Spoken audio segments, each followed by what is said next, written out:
로이드 존스와 함께하는 로마서 묵상. 오늘 로마서 묵상의 제목은 나는 더 이상 죄의 지배를 허용하지 않겠습니다. 입니다. 오늘의 로마서 말씀을 읽겠습니다. 로마서 6장 14절입니다. 죄가 너희를 주장하지 못하리니 이는 너희가 법 아래 있지 아니하고 은혜 아래 있음이라. 아멘. 오늘의 로마서 강의 읽기입니다. 사도 바울은 14절에서 1절에 은혜를 더하게 하려고 죄에 거하겠느냐는 복음을 대적하는 기괴한 도전에 최종적으로 비판하고 있습니다. 여기 14절은 그 질문에 대한 최종적인 답변이요, 바울이 앞선 9절에서 상세하게 답변한 것의 요약입니다. 이 9절은 왜냐하면 또는 이는 이라는 작은 말로 도입되는 두 진술로 해석될 수 있습니다. 이는 죄가 너희를 주장하지 못하리니 이는 너희가 법 아래 있지 아니하고 은혜 아래 있음이라. 첫 번째의 이는은 우리가 어째서 죄와 관계를 가질 수 없는가에 대한 이유를 제공하여 줍니다. 어째서 내가 죄로 나의 죽을 몸을 왕노릇하지 못하게 해야 합니까? 어째서 내가 내 지체를 죄에게 드리지 말아야 합니까? 대답은 죄가 우리를 주관하지 못할 것이기 때문입니다. 이제 이것은 장엄하고 적극적인 권리 주장입니다. 어떤 의미에서 그렇습니까? 죄책에 관하여는 이미 우리가 죄에 대하여 단번에 죽었다는 것을 알았습니다. 우리는 역시 우리가 죄의 통치와 죄의 왕노릇과 죄의 권위에 대하여 죽었음을 알았습니다. 그러나 복음은 거기에 머무르지 않습니다. 우리는 결국 죄와 아무런 관계를 갖지 않는 조건에 이르게 될 것입니다. 죄가 전혀 우리와 상관치 못할 때가 올 것입니다. 이것이 구원의 참된 목표요, 목적입니다. 그의 아들을 세상에 보내셔서 살다가 십자가에 죽게 하시고 다시 살리신 이유는 주께서 마귀와 마귀의 역사를 멸하기까지 마귀의 역사를 파멸시키기 위한 것이었습니다. 그것은 그리스도를 믿는 자를 죄로부터 완전히 구원하기 위한 것입니다. 그러므로 만일 우리가 우리 죽을 몸에 남아서 우리 밖의 세상과 마귀 안에서 우리를 대적하는 죄를 더 큰 확신과 더 큰 확증과 더 큰 승리감으로 저항할 수 있는 지위에 있다는 것을 인식하지 않으면 우리는 이 말씀을 잘못 이해한 것입니다. 이 말씀은 그 사람으로 하여금 제 발로 서서 자기가 누구이며 어떠한 사람인지를 깨닫게 하는 말씀입니다. 아멘.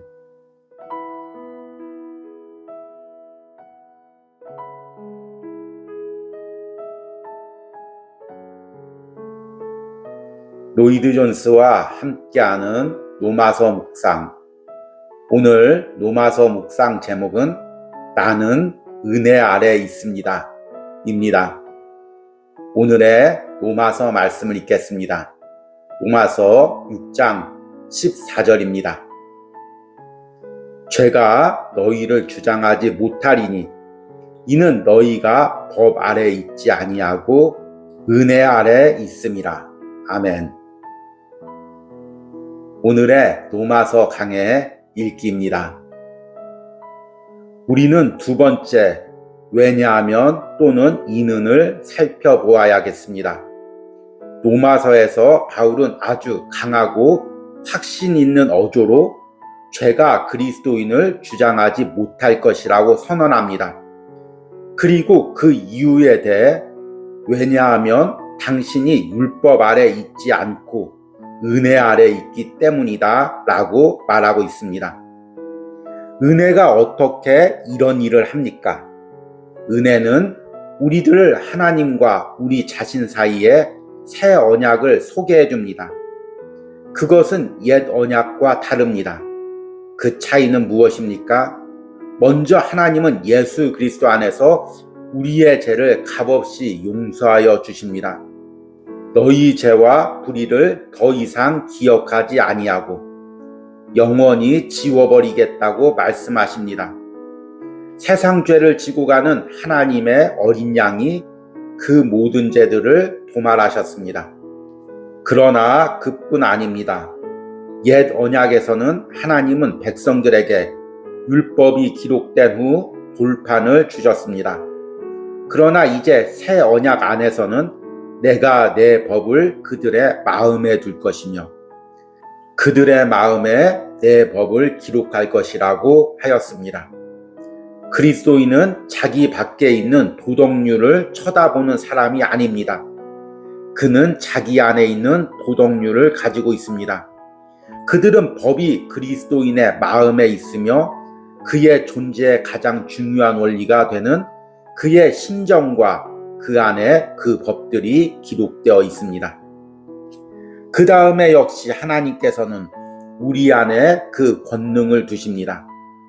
그래서 바울은 에베소 교인들을 위하여 기도하며 우리에게 베푸신 능력의 지극히 크심이 어떠한 것을 너희로 알게 하시기를 바랬던 것입니다. 아직도 그 이상입니다. 그 모든 국면에서 완전한 계획이 우리를 위하여 수행되었습니다. 에베소서를 읽으면 아버지께서 그리스도 안에서 하늘에 속한 모든 신령한 복을 우리에게 주셨다고 하는 말씀을 대하게 됩니다. 베드로 후서에서는 우리를 신성한 성품에 참여하는 자가 되게 하려 하셨다고 말하고 있습니다. 여러분은 그 이상 무엇을 바라십니까? 우리는 은혜 아래 있으며 이 모든 것들 때문에 죄가 우리를 주관하지 못할 것입니다. 아멘.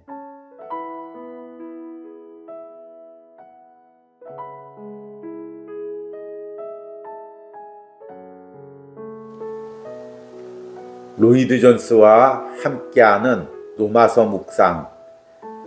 오늘 노마서 묵상의 제목은 내가 가져야 할 복음의 확신입니다.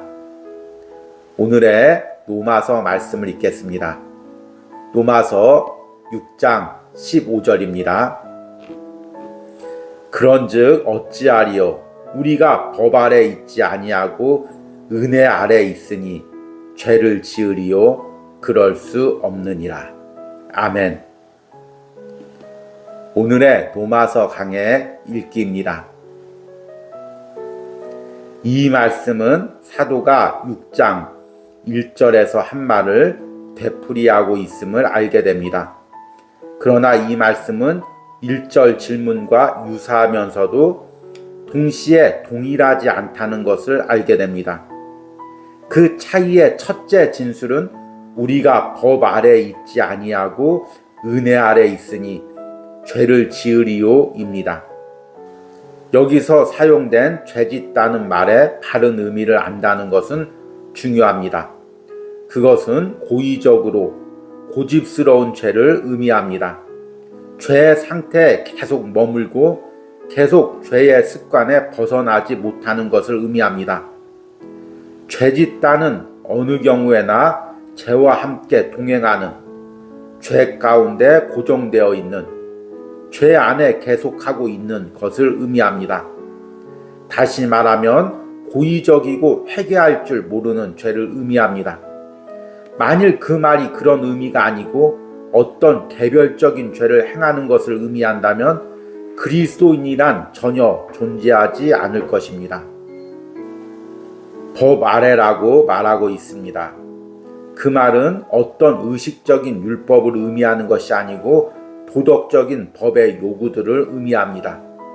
특히 그것은 우리가 율법을 지키느냐 안 지키느냐에 우리 구원이 달려있다는 의미에서 법 아래 있지 않다는 뜻입니다. 율법이 이것을 행하라 그리하면 살리라고 말하는 한 체계라는 의미에서 율법 아래 있지 않다는 것입니다. 그리스도인이 아니면 그는 법 아래 있습니다. 그는 자기의 공로로 자신을 의롭게 할 수 있다고 장담합니다. 율법이 그를 만나서 좋아요, 당신이 이것을 행하면 살리라고 말합니다. 이와 같이 율법은 명령과 계명을 제시합니다. 사도가 우리가 더 이상 법 아래 있지 아니하며 우리 구원이 우리의 행위와 공로로 결정된다는 입장에 우리가 있지 않다는 의미입니다. 그럴 수 없는이란 말은 그런 추측 자체가 전혀 생각할 조차 할 가치가 없는 것이고 귀괴한 의미라는 것입니다. 이것은 모든 이에게 명백해야 합니다. 그러나 저는 다시 질문을 던집니다. 여러분은 이것을 분명하고 명백하게 알고 있습니까? 우리가 사도의 답변을 생각해 나가기 전에 우리 자신에게 먼저 이 질문을 던져보는 것이 좋습니다. 아멘.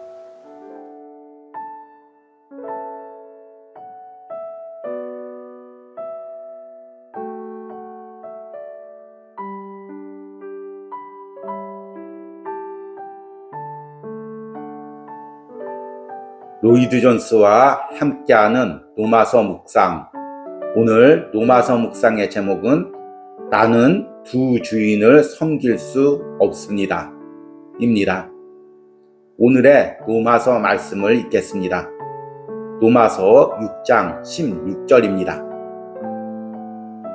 너희 자신을 종으로 내주어 누구에게 순종하든지 그 순종함을 받는 자의 종이 되는 줄을 너희가 알지 못하느냐? 혹은 죄의 종으로 사망에 이르고 혹은 순종의 종으로 의에 이르느니라. 아멘. 오늘의 로마서 강의 읽기입니다. 우리가 법 아래 있지 않다는 것은 우리가 무법하거나 우리가 우리 자신에게 법이 된다는 뜻이 아닙니다. 오히려 그것은 순종 아래 있다는 것을 의미합니다. 이 순종이라는 말은 사도가 16절에서 죄의 반대로 사용한 말입니다. 그래서 16절을 이해하기 위해서 몇 가지 다른 전제로 생각해 볼 수 있습니다. 첫째로, 만일 우리가 자신을 어떤 권세에 대한 노예로 드린다면 우리가 그 세력의 노예가 되는 것입니다. 내가 내 자신을 어떤 권세에 판다면 나는 그 권세의 노예가 됩니다. 나는 그의 손아귀에 장악되어 있으며 그의 권위 아래 있게 되는 것입니다. 그것은 하나의 독재주의적인 권세요. 나는 더 이상 자유인이 아닙니다. 그 권세는 내가 행할 바와 내가 어떠해야 하는가를 결정합니다. 두 번째는 두 궁극적인 전제주의적 세력만이 있을 뿐입니다. 하나는 죄요, 하나는 순종입니다. 여기에 중간지대란 없습니다. 이쪽이든지 저쪽이든지입니다. 모든 인류는 죄의 노예든지 순종의 노예든지입니다. 셋째로, 죄와 순종, 이 두 세력은 전적으로 다르고 서로 철저하게 반대되어 있습니다. 이 부분이 가장 중요합니다. 그들은 둘 다 노예 소유주요 상전입니다. 그러나 그들은 상호간에 격렬하고 영원토록 반대되어 있습니다. 죄와 순종 사이는 마귀와 하나님의 차이입니다. 그것은 죄와 천국의 차이입니다. 이 편에선 무법천지와 모반이요, 저편에서는 하나님의 의와 진리입니다. 그것은 우리를 네 번째 요점으로 데려다 줍니다. 이상의 세 가지 요점에 비추어 동시에 둘의 노예가 된다는 것은 전혀 불가능합니다. 우리는 이쪽의 노예든지 저쪽의 노예든지 해야 합니다. 한 주인이 두 주인을 섬기지 못할 것이니. 마지막으로 우리는 결국 우리가 행하는 바에 따라 우리의 주인이 누구이며 우리의 지위가 무엇인가를 선포한다는 것입니다. 아멘.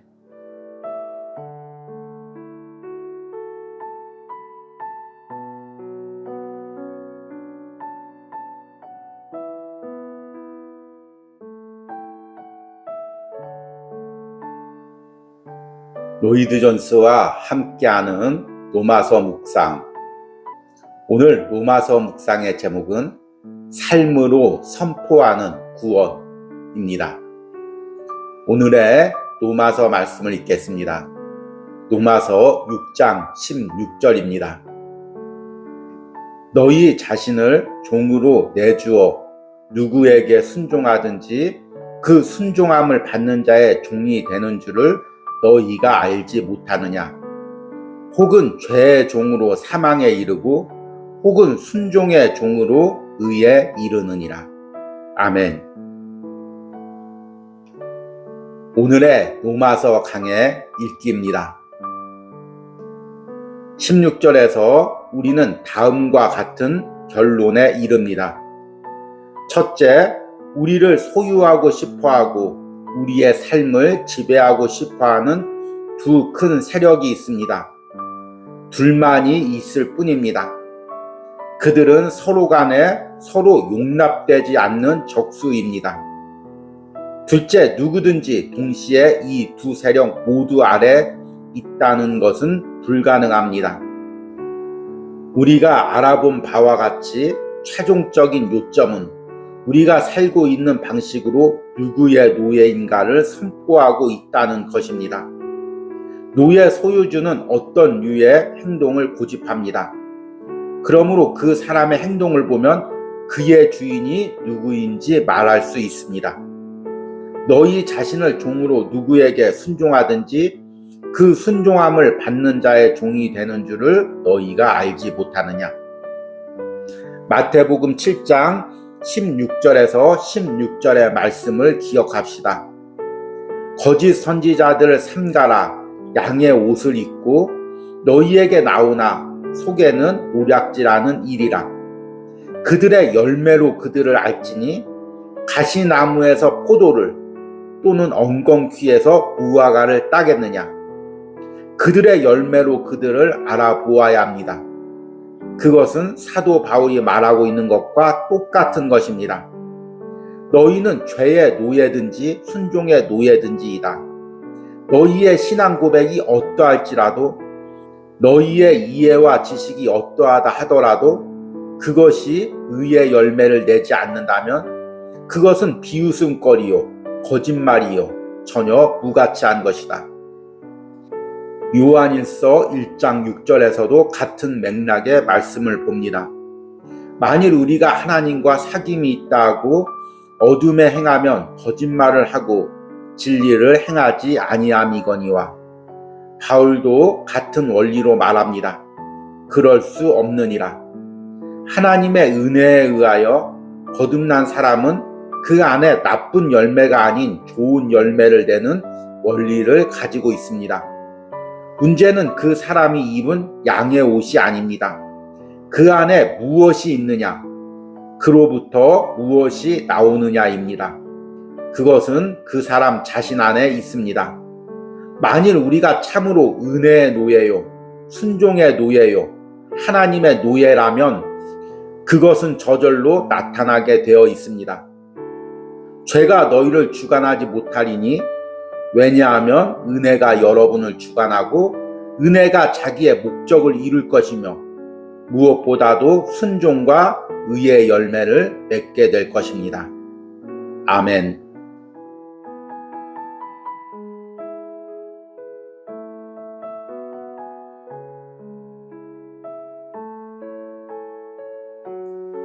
로이드 존스와 함께하는 로마서 묵상. 오늘 로마서 묵상의 제목은 그리스도인이 경험하는 변화입니다. 오늘의 로마서 말씀을 읽겠습니다. 로마서 6장 17절입니다.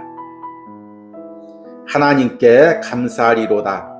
너희가 본래 죄의 종이더니 너희에게 전하여 준 바 교훈의 본을 마음으로 순종하여. 아멘. 오늘의 로마서 강의 읽기입니다. 사도는 이 구절을 통해 그리스도인이 어떤 사람인지를 정의하고 있습니다.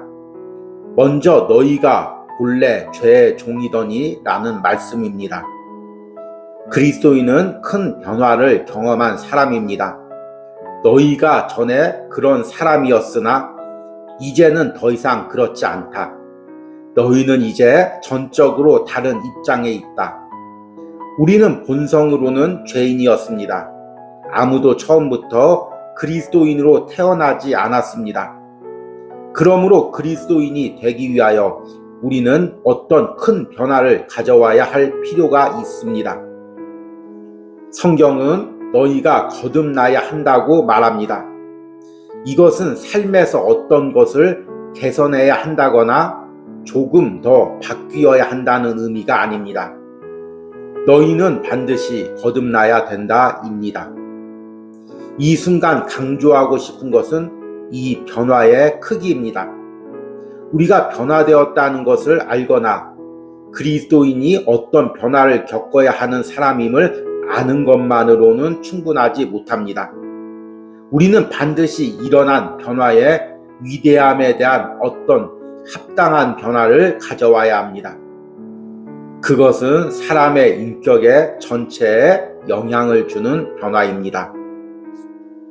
그 다음은 너희에게 전하여 준 교훈의 본에 순종하여입니다. 그리스도인은 무엇으로 변화를 받습니까? 그리스도인이 겪는 변화는 복음의 메시지, 교훈의 본을 통해 가능합니다. 이 메시지는 단순히 사제만을 의미하지 않습니다. 복음의 메시지는 거룩한 하나님의 진노 아래 있는 죄인으로부터 출발하는 메시지입니다. 그 다음에 구원을 성취하려 애쓰는 인간의 사력을 다하는 노력이 전적으로 소용없음을 말하게 됩니다. 마지막으로 이 완전한 절망과 소망 없음과 낙담 가운데 피할 길을 하나님께서 주셨다고 선포하는 것입니다. 하나의 큰 주형을 생각해 보십시오. 녹은 샘물을 그 틀에 따라 붓습니다. 주물이 녹았기 때문에 그 주형의 모양이 되어 식히면 그 주형에서 꺼낼 수 있습니다. 그것이 사도가 전달하는 개념입니다. 그는 말하기를 신자가 된 너희는 인도되어 이 복음의 형틀에 부은 바 되었다 하는 것입니다. 그래서 우리가 그런 사람이 된 것입니다. 나의 최종적인 구원에 대한 확신과 확실성은 내가 하나님의 장중에 있으면 그가 나를 옛 죄의 틀에서 건져내어 이 새 틀에 넣었다는 바로 이것입니다. 아멘. 우리 함께 기도하겠습니다. 하나님께 감사하리로다. 너희가 본래 죄의 종이더니 너희에게 전하여 준 바 교훈의 본을 마음으로 순종하여. 주님, 우리가 한 주 동안 로마서 말씀을 통해 우리가 왜 죄된 삶을 살 수 없는지, 죄로 돌아갈 수 없는지, 우리가 어떤 존재인지를 다시 한번 묵상했습니다. 나는 성령으로 거듭나서 하나님의 자녀가 된 그리스도인입니다. 나는 날마다의 삶에서 예수님과 동행하고 있습니다. 그러기에 다시 죄된 세상으로 돌아갈 수가 없고 다시 죄를 반복해서 지을 수가 없고 날마다 예수님과 함께 내 속사람과 겉사람이 변화되는 놀라운 변화의 은혜를 경험해가는 사람입니다. 주님, 내가 이 변화를 사모하게 하시고 이 변화를 누리게 하시고 이 변화를 꿈꾸게 하여 주시옵소서. 이런 복음의 능력으로 변화되는 놀라운 은혜가 한 주간 로마서 묵상에 동참한 모든 심령들과 삶에 있기를 간절히 축복합니다. 예수님의 이름으로 기도했습니다. 아멘.